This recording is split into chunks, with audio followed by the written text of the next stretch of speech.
अस्सलाम वालेकुम नाजरीन, अवामी तनाज़ुर के नए व्लॉग के साथ मैं हूं खालिद भट्टी। आज के इस व्लॉग में हम बात करेंगे कि LA-17 हवेली का नतीजा जारी कर दिया गया, जबकि LA-15 और LA-16 के नताइज रोक लिए गए और 23 पोलिंग स्टेशन के ऊपर इलेक्शन कमीशन ने रीपोलिंग का हुक्म जो है वो सादर फरमाया। अब ये क्या हुआ है कि एक ऐसा हल्का जहां धांधली के शदीद इल्ज़ामात लगाए गए, धरना दिया गया और कई घंटे पर मुहीत धरना जारी रहा, उस हल्के के नताइज जारी कर दिए गए और दीगर दो हल्के LA-15 और LA-16 के चंद पोलिंग स्टेशन के ऊपर जिनकी तादाद 23 है, रीपोलिंग जो है वो करार दे के इन दोनों हल्कों के नताइज जो है वो रोक लिए गए। इलेक्शन कमीशन को LA-17 हवेली पर नतीजा जारी करने की इतनी जल्दी क्या थी कि वहाँ दोबारा गिनती का तकल्लुफ भी जो है वो नहीं किया गया और जो मुतालबा था कि रिकाउंटिंग की जाए वो मुतालबा जो है वो पूरा नहीं किया गया।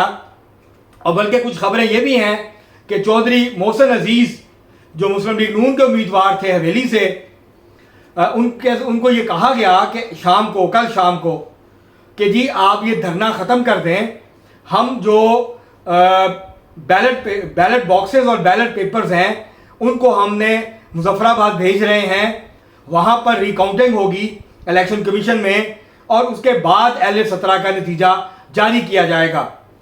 लेकिन दबाव इतना ज़्यादा था इलेक्शन कमीशन पे और ये धोखा जो है ये इसलिए किया गया चौधरी मोहसिन अजीज़ के साथ कि हज़ारों लोग बैठे थे 12-14 घंटे से और वो जा नहीं रहे थे। उन्होंने जो है वो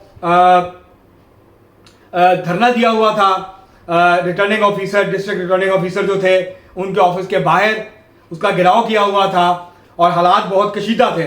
पुलिस ने ताकत का इस्तेमाल करके धरना ख़त्म कराने की कोशिश की, कामयाब नहीं हुई। तो फिर शाम को उनको कहा गया कि जी रिकाउंटिंग होगी, नतीजा हमने रोक लिया है, अब रिकाउंटिंग के बाद ये नतीजा जो है वो जारी किया जाएगा, आप ये धरना ख़त्म कर दें, हम ये सारा सामान जो है इसको भेज रहे हैं मुजफ्फराबाद।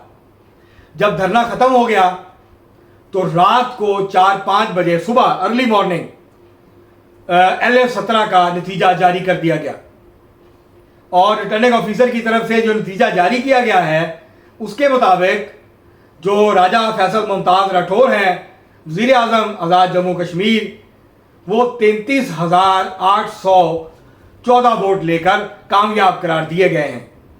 जबकि चौधरी मोहसिन अजीज़ जिनको टीवी चैनल्स पे जिनके वोटों की तादाद 28,000 बताई गई थी, सरकारी नतीजे के मुताबिक उनके जो वोट हैं वो 32,255 या 56 हैं। तो इस तरह से ये कुछ 1500-1600 वोट्स का फ़र्क है जिससे राजा फैसल मुमताज़ राठौर को कामयाब करार दिया गया है। रात गए तक जो नोटिफिकेशन जारी हुआ और उसके लिए भी गलत बयानी की गई, धोखा किया गया मुस्लिम लीग नून के उम्मीदवार चौधरी मोहसिन अजीज़ के साथ। अब एक बड़ा फ़र्क है जो नतीजा टीवी चैनल्स पे दिखाया गया जिसमें 3,000 से ज़्यादा वोटों से फातेह करार दिया गया था जो है राजा फैसल मुमताज़ राठौर को, उसमें और सरकारी नतीजे में मसलन 4,000 के करीब वोटों का फ़र्क है चौधरी मोहसिन अजीज़ का। उस नतीजे में जो टीवी चैनल्स ने ऐलान किया था कि राजा फैसल मुमताज़ राठौर जीत गए हैं और जो नतीजा सरकारी तौर पे जारी किया गया, और इसी तरह जो राजा फैसल मुमताज़ राठौर हैं उनके वोटों में भी 1500-1600 का फ़र्क है, ज़्यादा हैं उनके। और इसी तरह चौधरी मोहसिन अजीज़ के जो टीवी चैनल्स का नतीजा था उससे 4,000 से ज़्यादा वोट जो हैं वो ज़्यादा हैं सरकारी नतीजे के मुताबिक। आप अंदाज़ा लगाएं कि टीवी चैनल्स किस तरह से, मतलब ये साख पे सवाल उठता है टीवी चैनल्स की, न्यूज़ चैनल्स की, जो जब नताइज जारी करते हैं तो वो क्या तस्दीक नहीं करते, क्या छानबीन नहीं करते? इतना बड़ा फ़र्क होता है 1,500-700 वोट का। जाहिर है पूरा हल्का है, 1-2 पोलिंग स्टेशन के नताइज ऊपर नीचे हो गए, मगर 4000 वोटों का फर्क। आप इससे अंदाज़ा लगाएं कि क्या क्वालिटी है पाकिस्तान में जर्नलिज्म की, किस किस्म की सहाफ़त पाकिस्तान में इस वक्त हो रही है। और पाकिस्तान में सहाफ़त का म्यार जो है वो दिन ब दिन किस तेज़ी के साथ गिर रहा है। किसी की ख्वाहिश पर, किसी के कहने पर, किसी की सिफारिश, किसी की पता नहीं क्या मामला था कि यकदम से टीवी चैनल्स ने जो है वो पैतरा बदला और राजा फैसल मुमताज़ राठौर की कामयाबी का ढंढोरा जो है वो चैनल्स ने पीटना शुरू कर दिया और फिर जो है वो नताइज जारी कर दिए। तो अब रात को जो नताइज जारी हुए हैं उसके बाद इतना ज़रूर होना चाहिए कि टीवी चैनल्स को, जो बड़े ख़ास तौर पे टीवी चैनल्स हैं, उनको माजरत करनी चाहिए। उनको ये बताना चाहिए कि हमने गलत नतीजा जारी किया था, ये है सरकारी नतीजा जो अब आया है और ये नतीजा कुछ इस तरह से है। अब ये जो मामला है इसके ऊपर मुस्लिम लीग नून पाकिस्तान की क़यादत तो खामोश है। उनके ऊपर तो उनकी कान पे तो जूं नहीं रेंगी है। उन्होंने मुकम्मल खामोशी इख्तियार की हुई है इस नतीजे पे। तो इससे पता चलता है कि मामला क्या हैं और दबाव किस तरफ से है। जबकि जो आज़ाद कश्मीर में जो राजा फारूक हैदर हैं, उन्होंने, जो साबिक़ वज़ीर आज़म हैं, सीनियर लीडर हैं मुस्लिम लीग नून के, उन्होंने ज़रूर आवाज़ उठाई है। उन्होंने ज़रूर ये कहा है कि हमारी जीत को हार में बदला जा रहा है और हम बगैर काउंटिंग के नतीजा जारी होगा। कल शाम की बात है ये, उस वक्त तक नतीजा जारी नहीं हुआ था, हम उसको तस्लीम नहीं करेंगे।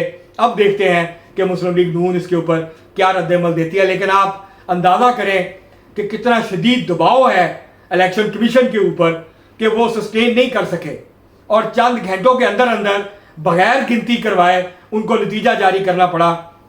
तो इससे आप अंदाज़ा लगाएं कि राजा फैसल मुमताज़ राठौर कितने लाडले हैं कुछ लोगों के, कितने पसंदीदा हैं कुछ लोगों के, कि पूरे जो पाकिस्तान पीपल्स पार्टी है उसके वो कितने लाडले हैं कि पीपल्स पार्टी का पूरा जो धांधली का बयानिया था वो दफन हो गया, वो उसकी सत्यानाश हो गई। पीपल्स पार्टी की पूरी कैंपेन जो है वो गारत हो गई इसे एक सीट के लिए। बहरहाल अब पीपल्स पार्टी की 12 सीटें हो गई, मुस्लिम लीग नून की रीपोलिंग के बाद 25 हो जाएंगी जब नतीजा जारी हो जाएगा LA 16 का। अब दूसरी तरफ LA 15 और LA 16 में जीते हुए हैं ज़िया कमर और उनकी लीड जो है, मतलब अगर 10 पोलिंग स्टेशंस के ऊपर या 9 पोलिंग स्टेशंस के ऊपर किसी ने वोट नहीं डाला तो किसी ने मजबूर तो नहीं किया, वहाँ कोई बंदूक के जोर पे तो नहीं गया, किसी ने वहाँ से मटेरियल तो नहीं छीना पोलिंग का। लोगों ने खुद बाइकआउट किया, ऐलानिया किया कि हम वोट नहीं देंगे। आपने उसकी वजह से वहाँ पे पोलिंग जो है वो दोबारा रख दी 15 अगस्त को। और सरदार ज़िया कमर जिन्होंने बड़े बड़े बुर्ज उलट दिए वहाँ के, जिन्होंने अपनी मेहनत से, जिन्होंने अपनी कोशिश से जो बरादरियों के बड़े बड़े राजे थे उनको शिकस्त दी है, आपने उनका नतीजा रोक दिया।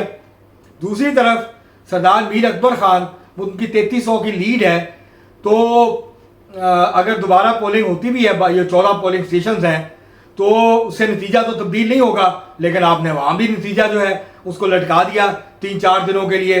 अब 15 अगस्त को पोलिंग होगी, उसके बाद फिर जो नताइज हैं वो सामने आएंगे और उसके बाद फिर वहाँ का नोटिफिकेशन जो है वो जारी होगा।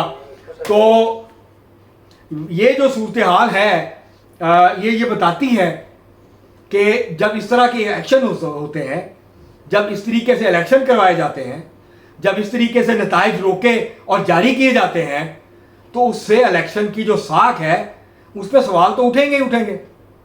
फिर आप उन लोगों को क्यों कोसते हैं जो कहते हैं कि इलेक्शन में वोट डालने का या इलेक्शन लड़ने का कोई फ़ायदा नहीं है, क्योंकि नतीजा तो किसी और की मर्ज़ी से आएगा, आवाम के वोटों की मर्ज़ी से तो नहीं आएगा। तो ये इस तरह की जो सूरत हाल है, ये अब वक्त आ गया है कि अगर आपने ये इलेक्शन करवाने हैं, अगर आपने लोगों की राय मालूम करनी है, तो फिर उस राय का एहतराम भी करें, उस राय को अहमियत भी दें और फिर अपनी मर्ज़ी के नताइज जारी करना इसको तर्क करें, इसको छोड़ें, ताकि जमहूरियत का बेड़ा गर्क ना हो इस मुल्क में। इस मुल्क में इलेक्शन जो है उसका पूरा प्रोसेस, उसके ऊपर जो सवालात खड़े हैं वो दिन ब दिन बढ़ रहे हैं, कम नहीं हो रहे हैं। तो इस तरह से आप जो है इलेक्शन को इलेक्शन ही रहने दें। या फिर आप ऐलान कर दिया करें, एक लिस्ट जारी कर दिया करें 5 साल के बाद कि ये जो लोग जो हैं वो मुंतखब हो गए हैं, अगर किसी हल्के के आवाम को कोई मसला है तो वो उसके ऊपर अपनी बात कर ले, वो अपनी राय दे दे कि जी वो नहीं इस लिस्ट को मानते, इस सिलेक्शन को वो नहीं मानते। तो आप सीधा सीधा इलेक्शन को ख़त्म करें और सिलेक्शन का जो तरीका है उसको राइज कर दें, ताकि लोगों को खाम खा की जहमत होती है, अरबों रुपए के अखराजात होते हैं, यही आप पैसे लोगों को दे दिया करें, कुछ हज़ार 2,000 लोगों की जेब में आ ही जाएगा। तो ये जो ढकोसला अगर आपने इसी तरह का करना है तो बेहतर है कि आप ना करें। अब तक के लिए इतना ही, बहुत शुक्रिया।